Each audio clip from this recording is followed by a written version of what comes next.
So we sort of finished the section about war last time. So now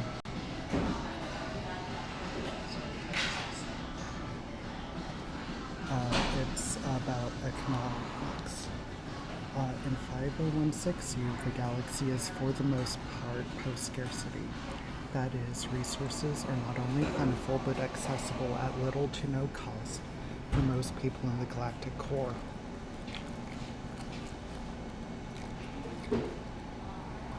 Among the diasporan worlds, scarcity exists, but it is not evenly distributed. Some diasporan worlds are nearly equivalent to core worlds in terms of development and their adoption of the utopian pillars, while others still cling to markets, economies, and artificial scarcity. Metropolitan and diasporan worlds. In metropolitan worlds, the galactic core are fantastically wealthy in the pre-utopian sense, rich with technology and cultural capital, and enjoy easy access to blank gates and union resources. Their citizens, generally speaking, want for nothing. They're afforded a base level of housing, education, healthcare, and food, all localized to their state with ready access to the galaxy's wealth of data goods, media, literature, etc. The concepts of wealth and capital are abstract on core worlds, as currency in its generation tend to be replaced by generalized requisition capacity. Unless one needs to venture off a core world, any other metropolitan world will likely have no concept of currency exchange for goods and services.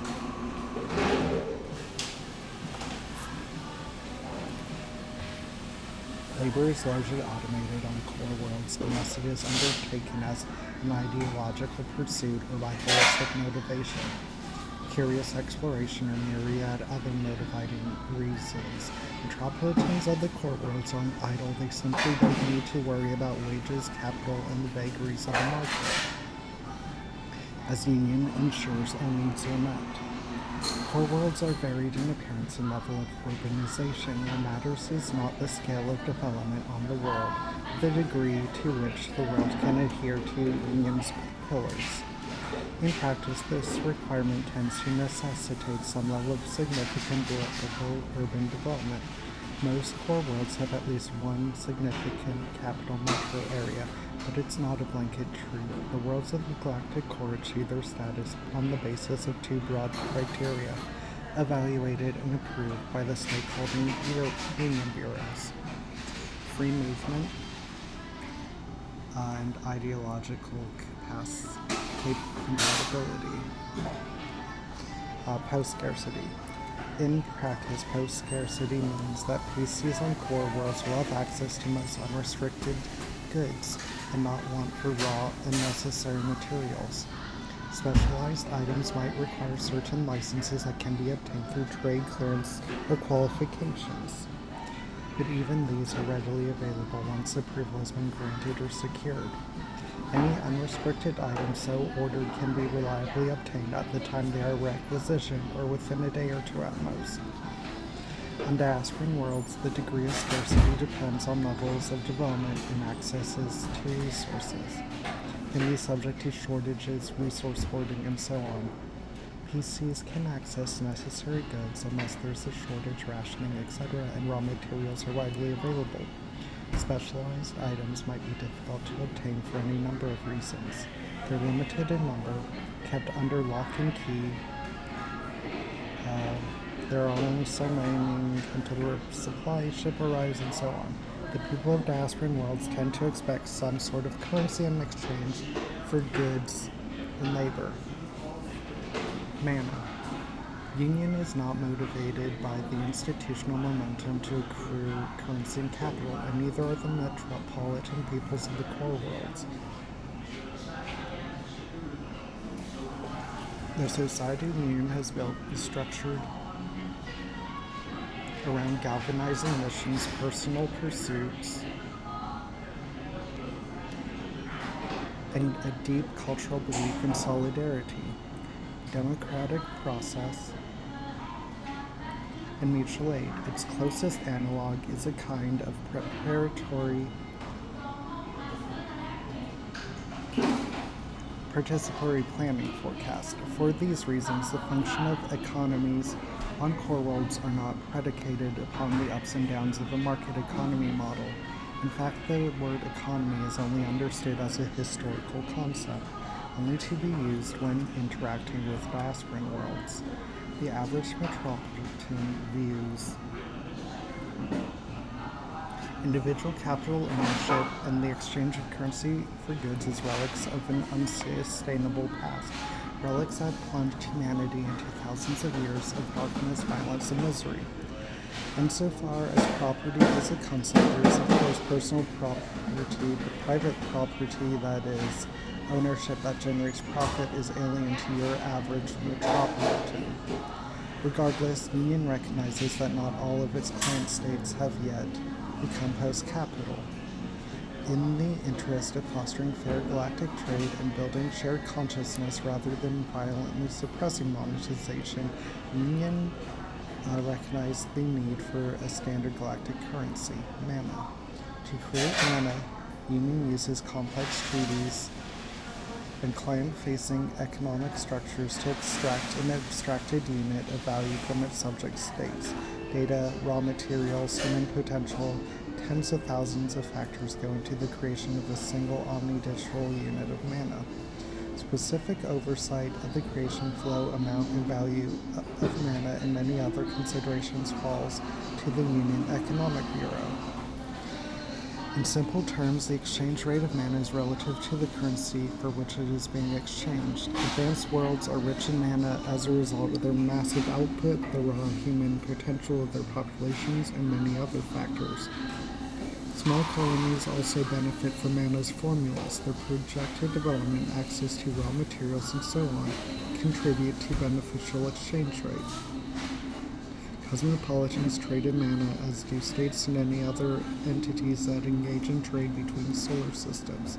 Since most people are still bound to their homeworlds, the vast bulk of humanity still uses local currencies, only encountering mana if they do business off-world or with parties located off-world.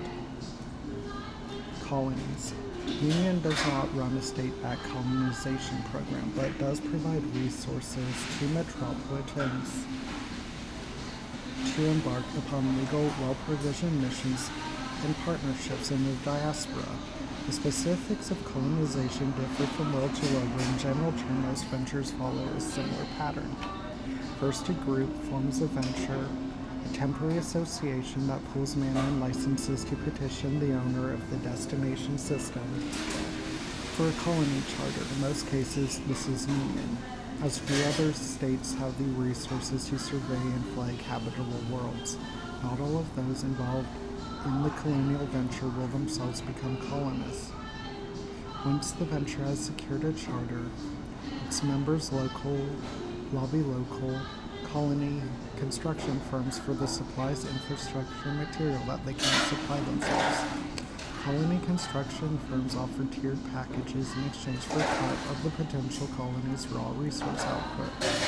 These packages typically feature an administrative NHP, a genetic variance library, a license for a basic permit, a colony ship packed with prefabricated habitation pods, heavy drones, medical benches, PAN, biome, seed, libraries, and other necessary infrastructure.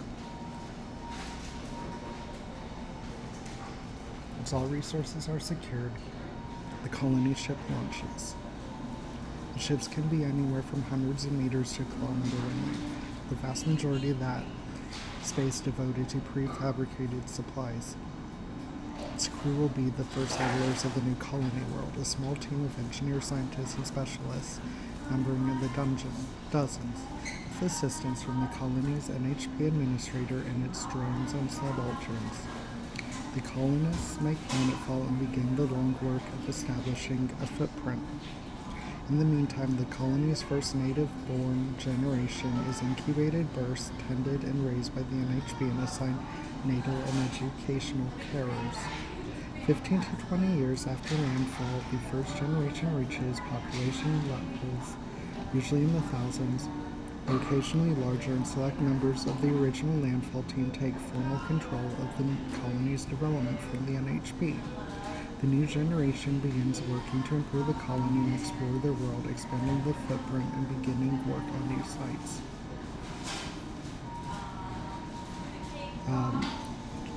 Concurrently, an additional first generation is grown from separate reserve material. This population comes of age a year or two at most from the first, providing some genetic variants and further establishing a stable, viable population. Assuming all variables remain nominal, the colonial settlement is considered at this point to be securely established. Further development occurs organically. Recontact.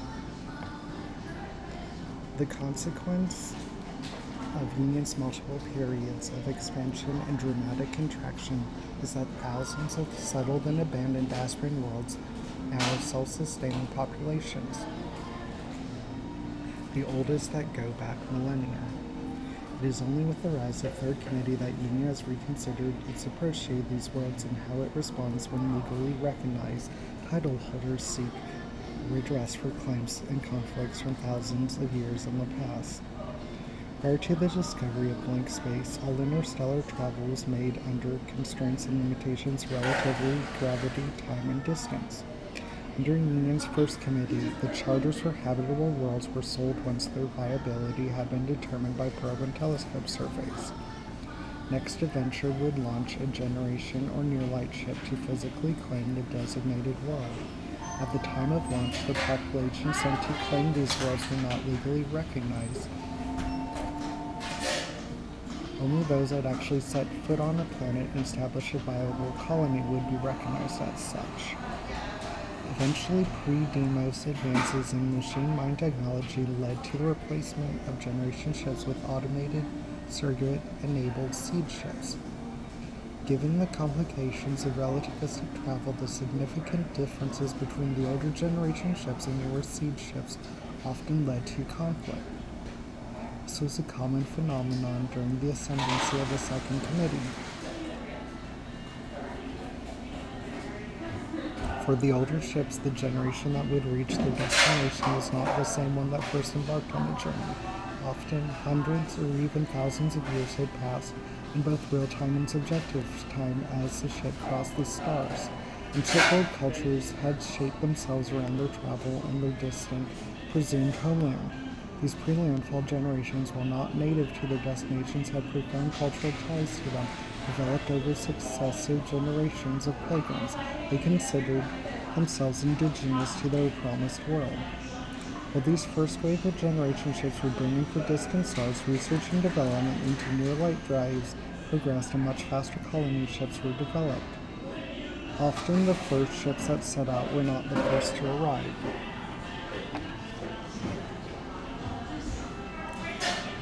Fully automated near-light ships lacking organic crews and carrying surrogate machine arms to manage neonatal and postnatal development upon arrival could travel without the burden imposed by sustaining crew and passenger life for the duration of the journey.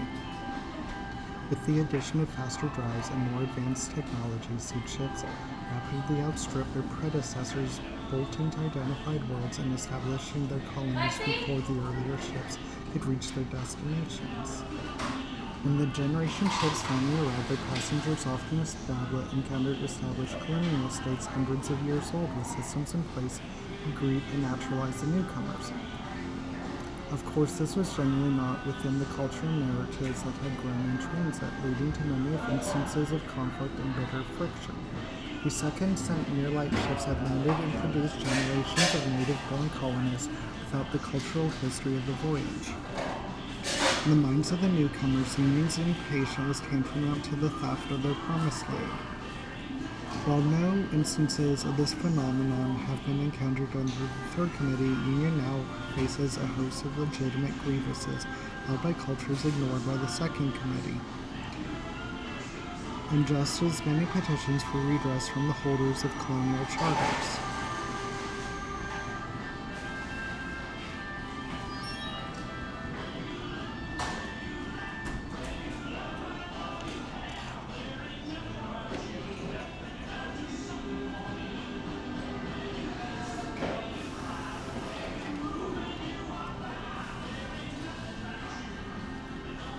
stations. Larger stations in stable orbits around uninhabitable worlds usually operate independently, acting as their own states with their own territories and areas of influence. Stations exist because they are built for a purpose: mining, gas extraction, or to provide a platform for dry docks, shipyards, research, and so on.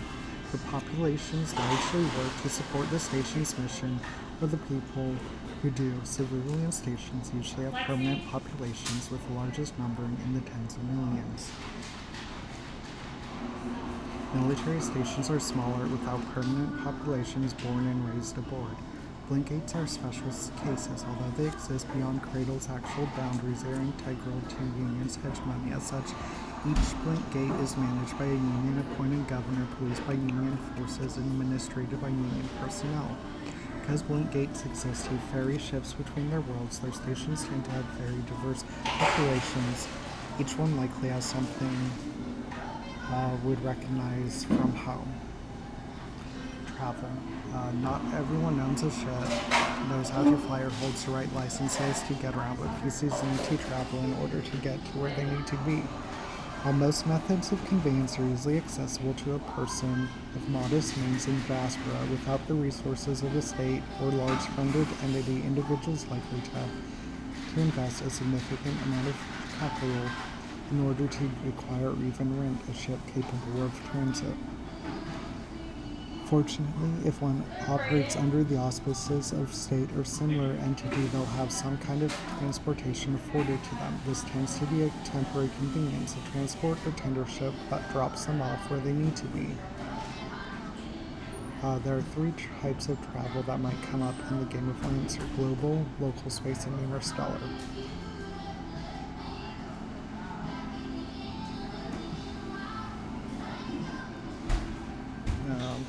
So global's obviously just within a world.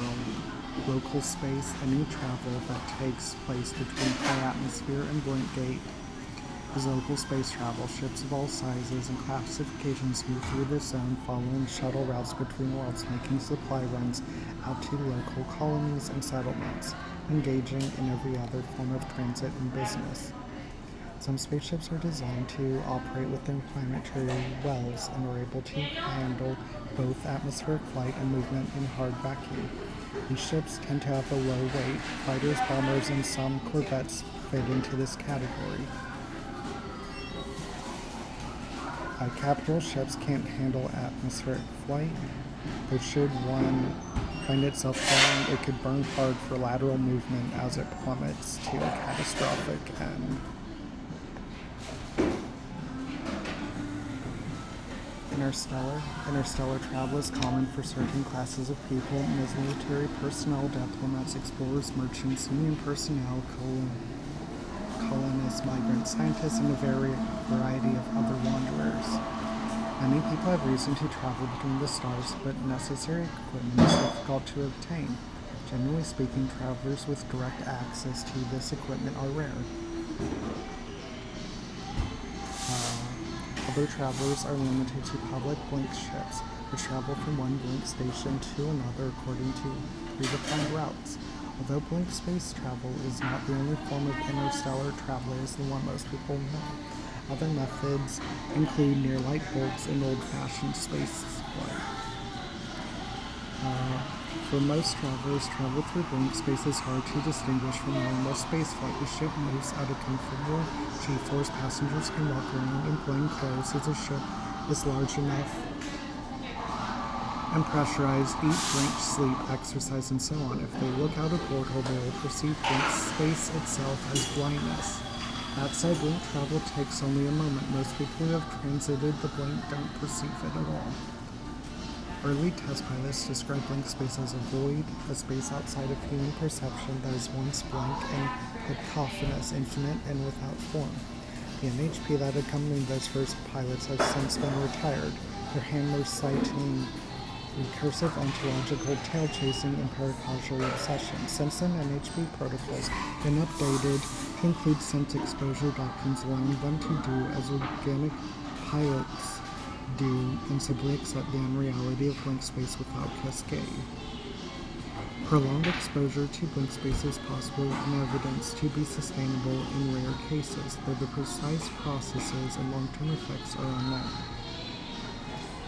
Normal spaceflight. Conventional real space travel makes up the overwhelming bulk of day-to-day transit in the galaxy. Those ship rated for long-haul interstellar travel run routes between blink space, ideally occurring no more than 1 to 10 years of real-time debt during their journey. Longer journeys are sometimes required for journeys to especially distant worlds and sectors.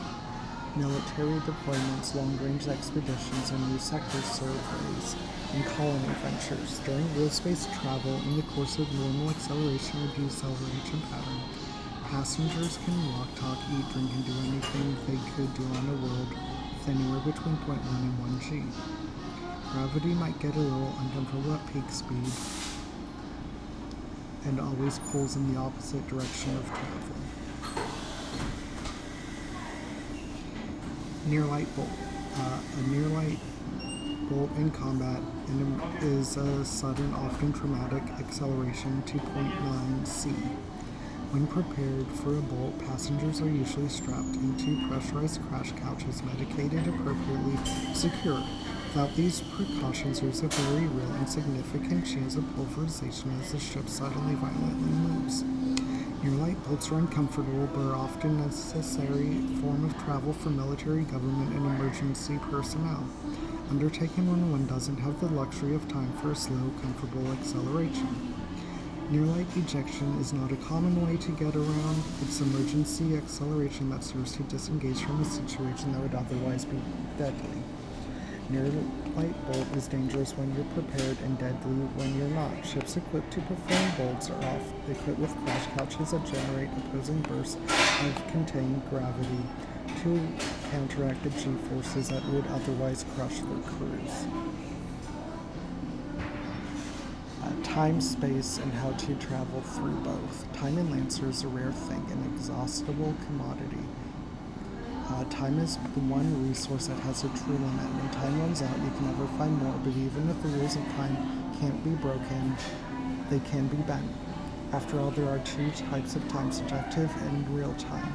Subjective time is time as an individual experiences it, whereas real time is time as it passes and is recorded by Union on Clayton.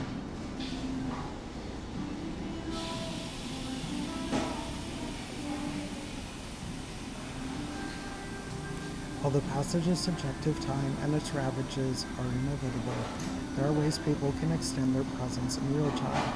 The most notable of these is temporal stretching, which takes place as a result of the incredible speeds achieved in space travel.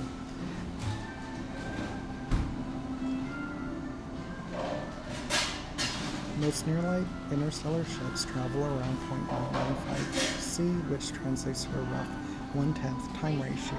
That is to say, for every subjective year spent in transit, roughly 10 years pass in real time. This is how one bends time. This is how cosmopolitans find themselves separated from the normal stream of metropolitan and diasporan time in history as they travel between stars and the blink gates that connect them. Cosmopolitans accrue the debts at that 1:10 ratio, a debt collected when they slow from near-light, slipping once more into the envelope of real time. Cosmopolitans winding down from near-light travel emerge into real time to find that nations they once called home have crumbled or become unrecognizable. They might find that decades of change have rendered them functionally illiterate, or that the young children they left behind are now grandparents, older in real time than them. The opposite fate is possible. Cosmopolitans might return to find tyrants toppled, environments sold, fortunes raised for modest investments made before departure, or cures discovered for previously incurable diseases. Blink travel shortens the steep cost, but it still exists. It takes time to transit from the port of origin to a system local blink gate, then from the exit gate to its intended destination. Without blink space in its gates, humanity would be reliant on conventional traveling across the vast distances of interstellar space. Instead of sacrificing 10, 20, or 30 years for a journey, it would be 1, 2, 3,000, and without any long-term stasis to preserve them crews would die of old age aboard their ships.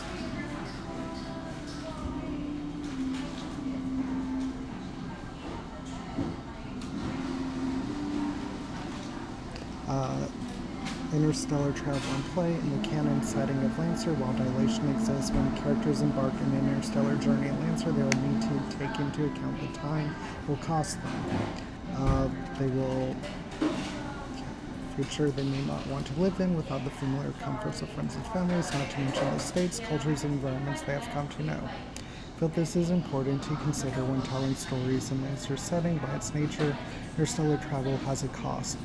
And one group of heroes is not likely to change the course of a galaxy. The difficulties of interstellar travel demand collective action to effect galaxy-wide change.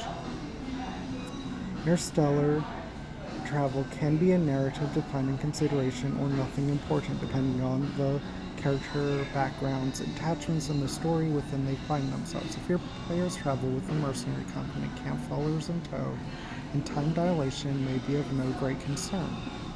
But if they travel alone, it's possible their homes will be vastly different when they return from even one trip.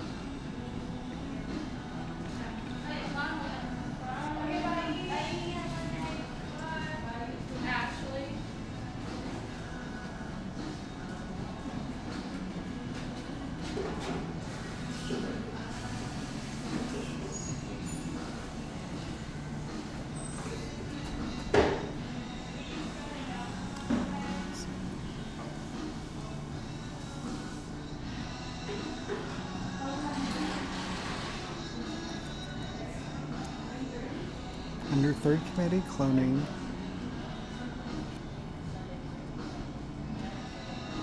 occupies a spectrum of legality, morality, and ethics. To legally clone a person or their parts requires informed consent from the donor. They must understand that full-body clones are their own persons with their own subjectivity and rights. Nothing can give the donor legal authority over their facsimile unless the donor has requested a facsimile to raise as their own child.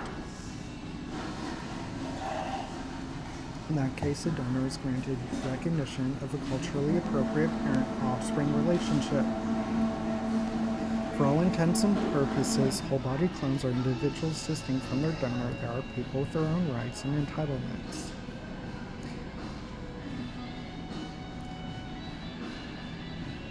Under the Second Committee, clones were a popular option for states, corporations, and other bodies in need of labor, constituents, or a ready supply of soldiers. That government viewed clones not as persons, but as property of their donors, a residual patriarchal construct that identified donors as progenitors of their offspring, giving them full legal authority over beings that would not have existed without the donor's intervention. Clones were second-class persons. Their individuality was recognized, but their legal rights were truncated on the basis that they were the results of investments made by their progenitors. Thus, they could be pressed into military, labor, or other dangerous services, with their owners only mandated to provide the bare minimum level of care. Under Second Committee, facsimile clones were widely used throughout the galaxy by state and private militaries. The specific martial traits emphasized by geneticists. At the same time, facsimiles were conditions in the company of schools of corporal states were used to staff many soft labor positions.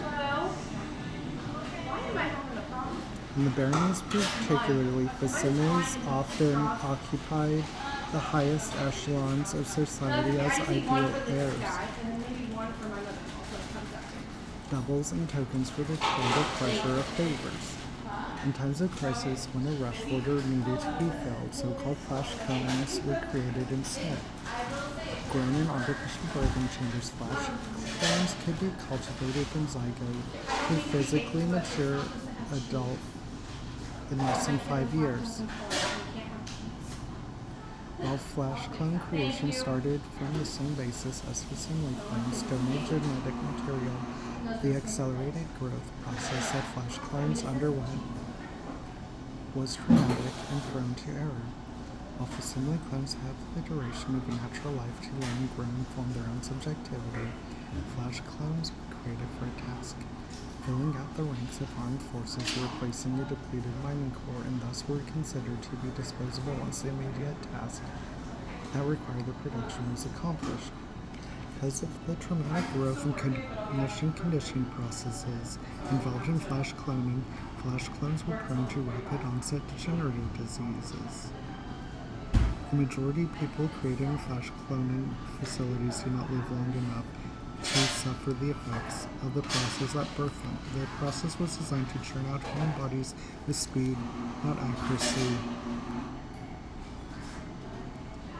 A third committee rejected the whole flash cloning outright as a core assumption of its pillars. The process influenced by the flash cloning technologies developed still takes place, but is reserved for medical tissue cloning, simple procedures where limbs, digits, or organs are needed to rectify a stable patient's physical trauma.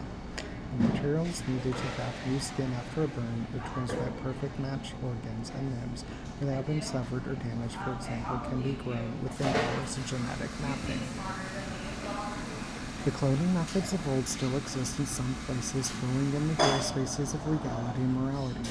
Despite the outlawing of whole-body flash cloning, it is allegedly practiced by Harrison Armory and a number of the larger baronic houses. Progressive Third Committee members regularly urge action to fulfill union's mandate, and often task the Department of Justice with enforcing the ban.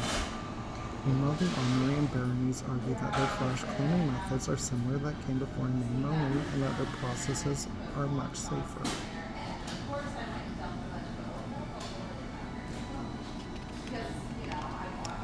Body modifications and androidism. Whole body or majority body technical augmentation is uncommon, though not stigmatized. It is typically restricted to enthusiastic subcultures and instances of medical necessity. Within the diaspora, opinions vary. Most metropolitans and cosmopolitans enjoy a small complement of personal, medical, or professional modifications.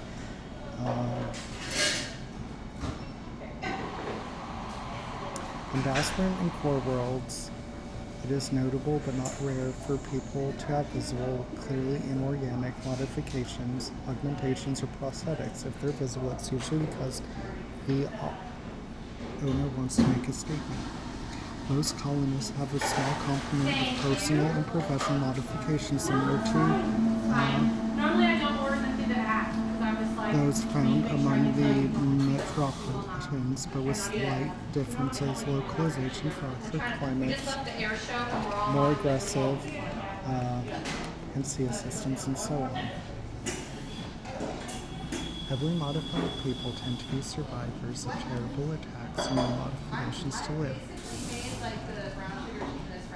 Generally speaking, subdermal or internal modifications are small enough not to be too physically taxing, but the more expensive their modifications, the more difficult it is for their body to manage without significant support. Even with the most expensive modifications, some environments remain hostile to human life because of physical stress, the risk of damage to organic matter, radiation, and energy limitations. It's not yet possible to modify someone enough that they can survive sustained exposure to hard vacuum. It is possible to extend the time people can survive in a vacuum, but these biological modifications are usually only found in cosmopolitans, naval personnel, and other people who are at considerable risk of exposure. Aesthetic modifications are common enough depending on cultural practices.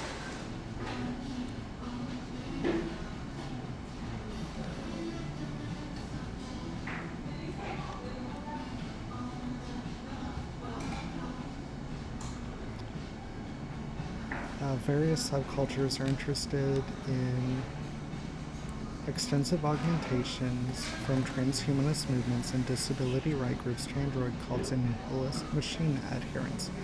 The discourses and practices that exist in these communities vary widely. The common dialogue around androidism is lacking outside of technical, academic, medical, and other settings. On some worlds, people with extensive modifications may face prejudice. On others, they might be welcomed.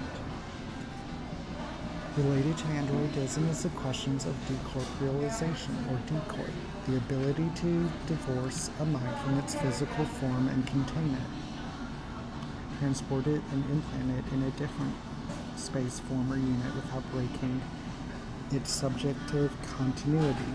Decorp is currently impossible with the technology available to Union. Furthermore, the first combat accords prohibit research into such technologies. Regardless, it is a field of interest for many researchers. Both the USB and Harrison Armory's think tank are known to test the edges of what the first contact accords allow, but the two organizations are connected by a tight, closed information sharing agreement. Union has ultimate regulatory power over the Armory's explorations on this field. Outside of this agreement, private study of decorp is outlawed, but joint reports from intelligence have determined with confidence it's highly likely that the Armory, Horus, and SSC are currently engaging in off-book research and development. In the past, independent worlds and groups have attempted to achieve some level of post-human existence.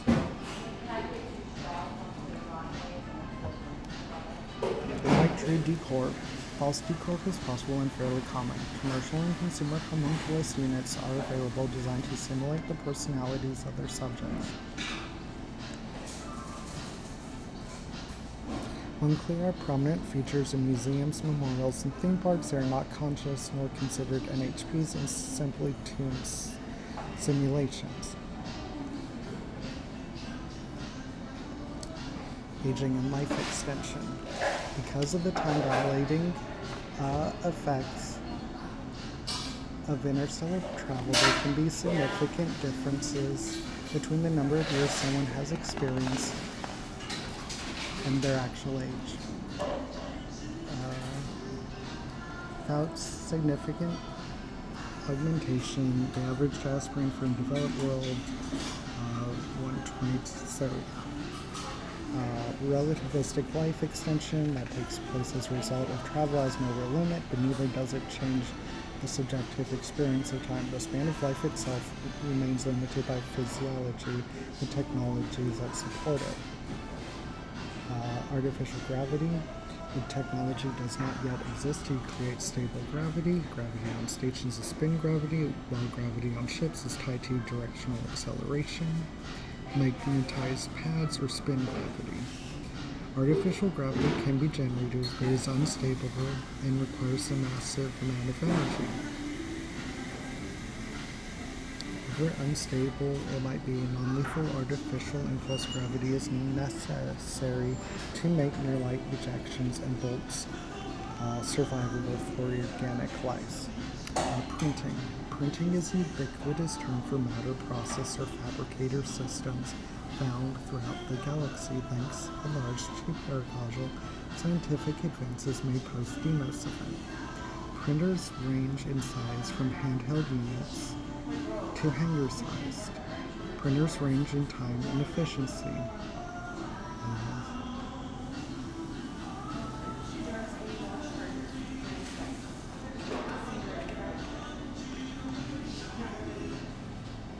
All printers function in the same basic manner. Raw matter is processed. The purer the element, the higher the quality result, and used to fabricate the requested item or its parts. Handheld printer operators craft items and objects in augmented reality. Larger printers are automated. It is not possible to print a printer, nor is it possible to print any food other than basic proteins. Food is still an important cultural and prestige item, and most people prefer real food.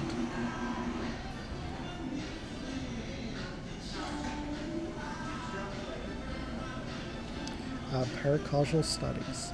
Paracausality is a cutting edge of science born from the debris of the Deimos event. Paracausal science gave rise to both the OmniNet and Blink space travel, but what exactly is paracausality? Causality is the relationship between cause and effects. Paracausality references things abnormal to, adjacent to, or apart from cause and effect. Paracausality is a fuzzy scientist. It cannot be truly explained without paraphrasing. Original studies are only a field study within the walls of certain high-tier USB campuses. However, in practice, certain corporate states, Harrison Armory, and Horace in particular, are making inroads into this field without Union's approval. Union, meanwhile, monitors these and other research and development facilities.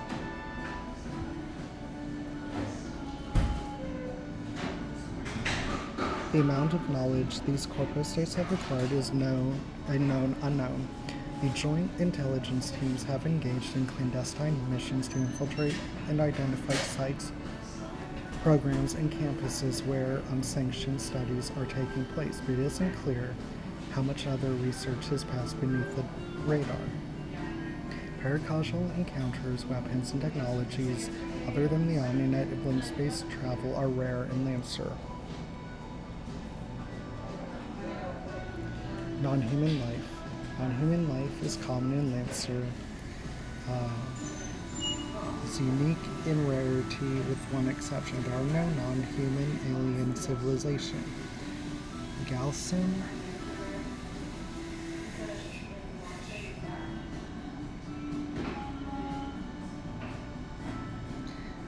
commonly simulates hostile alien life. It is widely assumed that such simulations are low confidence at best. Given the story of that exception, it can be said that the history of humanity's interactions with organic life other than itself has been short, unfortunate, and brutal, with fallout that prompted galaxy-wide change. In the simplest terms, the story goes as such. On the planet Herkinia, in the final years of the Second Committee, human encountered the Gregorian civilization and undertook a systemic campaign of genocide. The organized political oppression on Cradle responded with a violent revolution, prompting Union's government to change hands from the Second Committee to the Third.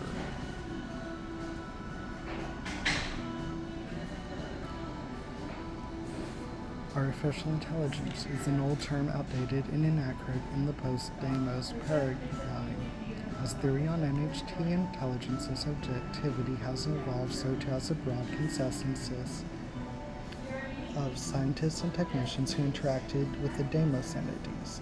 To that end, in the shadow of the Second Committee's demise, Union pushed to remove language identifying Deimos entities as artificial intelligences, referring instead to use the language of non-human persons.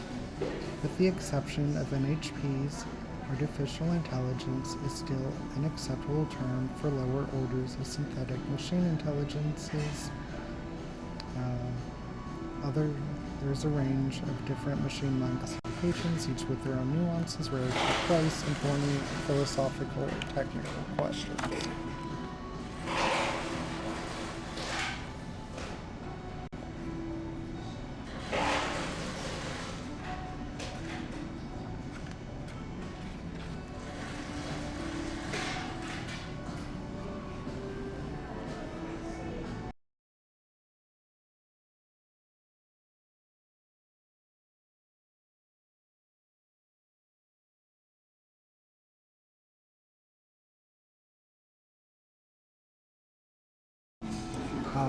I'm actually going to call that here. So we'll dive deeper into the different types of AI. It might not be till Monday.